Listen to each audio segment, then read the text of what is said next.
from ABC4. Man arrested in connection with deadly protest shooting in SLC ordered to be released Friday.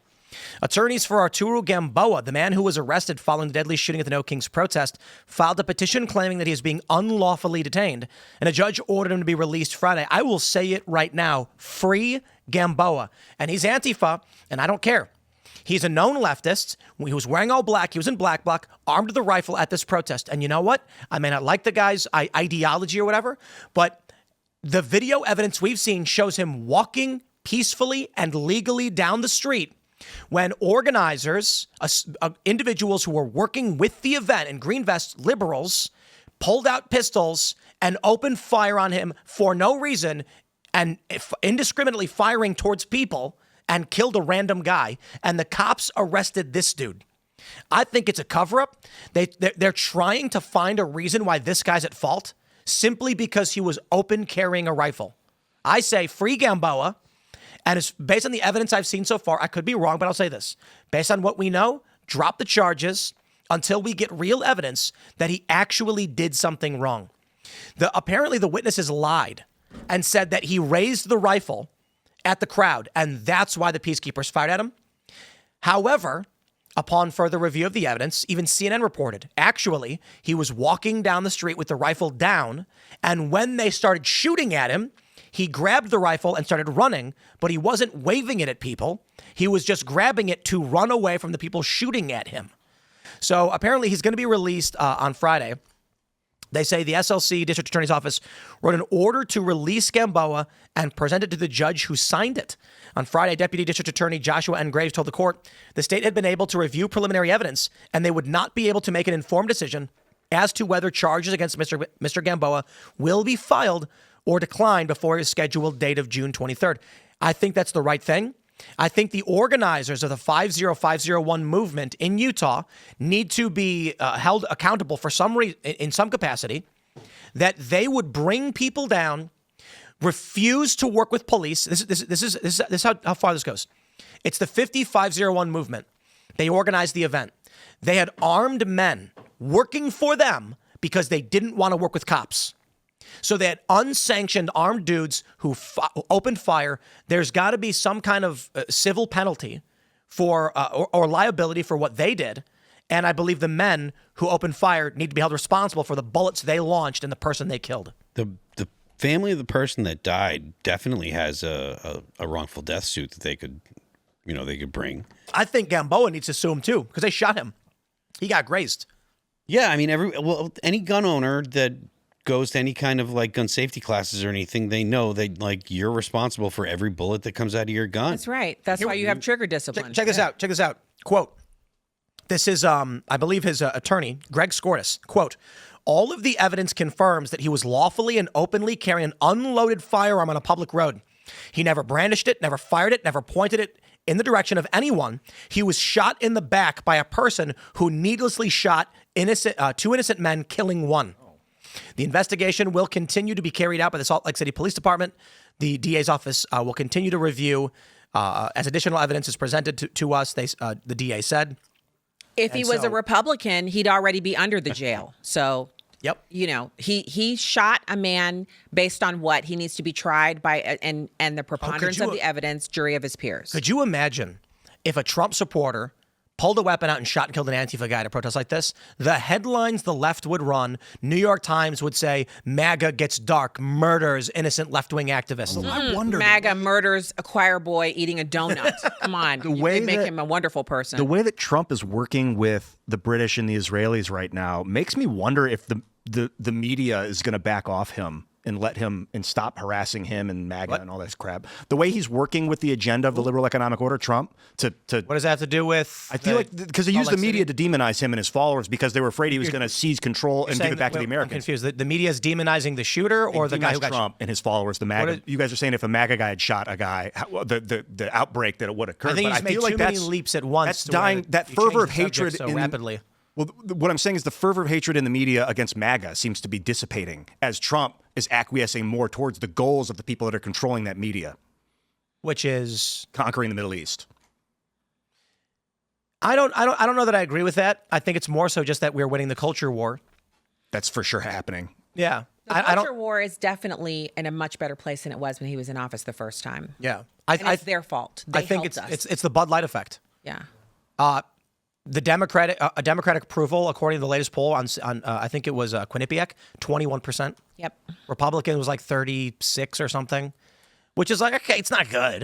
And it was funny because I posted this and someone was like, haha, Tim Pool's argument is that what?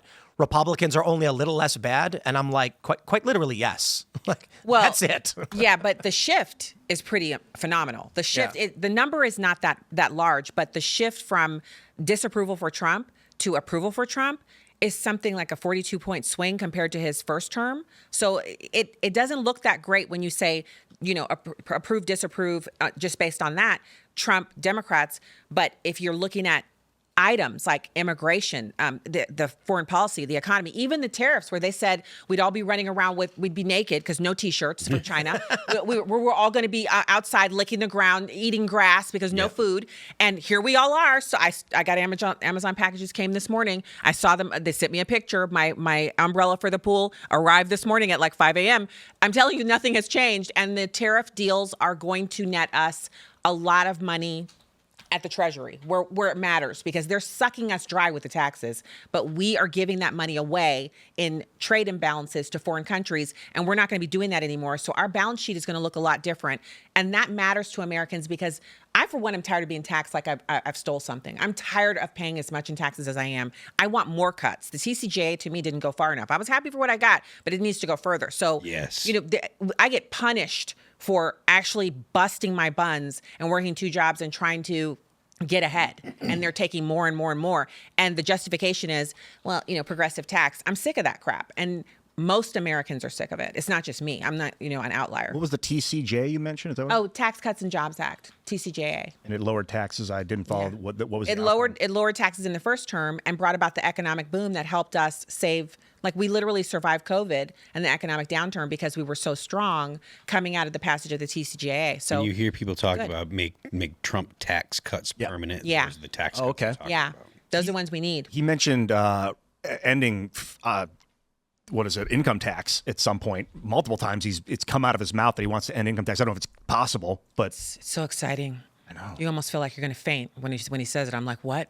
Where are the Republicans? They should all be around him jumping up and down like Elon Musk. Yes, we want to end the income tax. And even if he said, I'm going to reduce income tax by 50% across the board, I'd still jump for joy with the same fervor, like the same excitement. Any cuts, eliminate the top bracket, distribute everything down from there. So the top bracket goes away and then everybody goes down from there. That'd be a great start. I kind of I have all kinds of ideas. I pulled focus away from this shooting at this rally. If you guys want to if there's more to say about it, I'm kind of just learning about it as we're talking about it. This story is a cover up as far as I'm concerned. For what?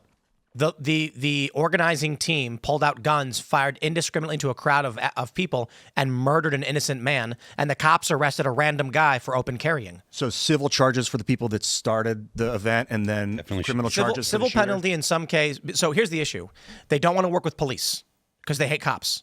So they say instead, let's get some guys with guns. Now that's fine in most circumstances if your guys are trained and reasonable. But when you are responsible for whatever comes out of the front of your gun. So if you bring guys in because you don't want to work with cops and they shoot and murder an innocent guy, I say you should have some civil liability in that regard. And to the point of Phil, I think the family could sue them for that. Yep. As for criminal penalties, you shoot a guy, you get in trouble for it. They had no reason. They had no reasonable fear of harm. There was no threat. I will never stand by and simply have some liberal guy claim because a dude was carrying a rifle, he felt threatened, so he shot and murdered somebody. Which is total BS. Right. This is America. You're supposed to be able to carry a gun out in public and people don't flinch. He shot, and so he should, first of all, the person who did the shooting should be arrested and held without bail because he's a wild card. He's just out shooting people just because he doesn't like what they're holding in their hand. And then the other part is yet another death at a leftist protest. I mean, when are we going to put a stop to that? Yeah, the cops. I think chaos right now. It'd be chaos if that was a cop. Sorry. They don't want the narrative to be that leftists are violent and kill. They want it always to be that the right is more violent, and that's why they buried this story. And I think conservatives are too often playing catch up with the narrative of the left, so this story went under the radar. It is very often the liberals that, I mean, this is a fact. The New York Times, CNN, MSNBC are setting the news cycle most of the time. Washington Post. It started to change. It is shifting. And we need to get away from that, I don't know, era, I guess. It's an interesting phenomenon because I think about both the Trump kind of taking control of declaring war or not, and people like, why are people not up in arms about Congress not having control of the situation and deciding if we're going to be attacking Iran? I see that of like, talk about controlling the narrative. That's what we should, and omnibus bills, like the narrative of how dangerous an omnibus bill with Matt Gaetz coming on our live show in Miami and drilling that, how important that is to not have omnibus bills. And then he's right. All of a sudden we got the big, beautiful bill and it's an omnibus bill. And people are like, what I eat for dinner yesterday again? Set the narrative. But when you ask congressional members about that, they're talking about, so we have to have reconciliation package this time because our majority is so slim. We don't have enough to go through the traditional regular budgetary order process. We don't have the votes. So we need the win to get through the midterms and hopefully increase our share of votes in Congress and in the Senate. But then again, with gerrymandering, how many more congressional votes can we actually take? We can take a few, but a major majority. And then that takes us back to the immigration issue. The reason that, okay, gerrymandering, it's bad. We'll acknowledge that. But we also have 3.8 congressional seats that can be directly attributed to illegal aliens in the country counted for apportionment.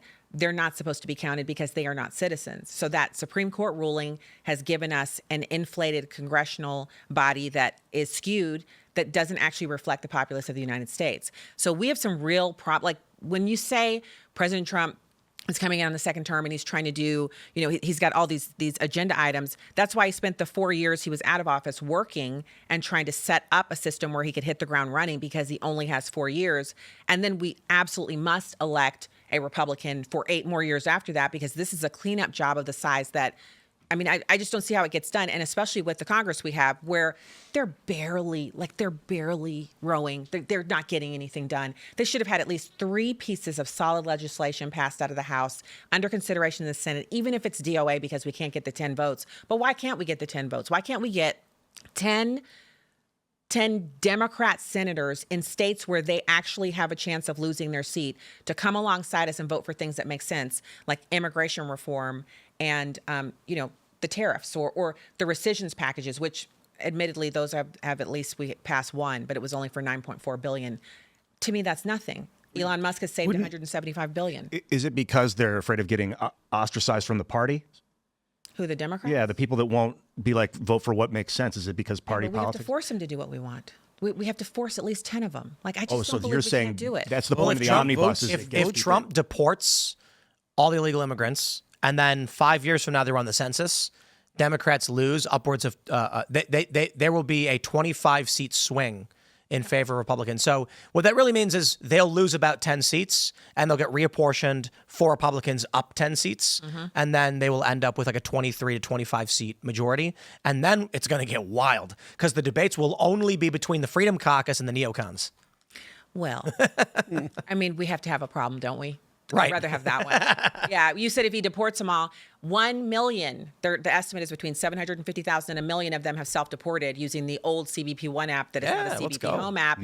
And of course, there's a tiny bit of deportations he's done because every time you turn around, there's some Democrat Article 3 judge telling him he can't do this and he can't do that, which needs to be fixed by the Supreme Court or our do-nothing Congress because Article 3 judges are actually chosen and allocated by the legislative branch. So who could defund those courts? Yep. Congress. Who controls the House? We do. I don't care if it's only by 1 vote. We control it. All we would have to do is defund 1 judge and the rest of them would recede back into their holes. But they're not doing it. Again, where are they? Thanks for checking out this clip from Timcast IRL. Make sure to watch the show live Monday through Friday at 8 p.m. Subscribe to this channel and we will see you all there.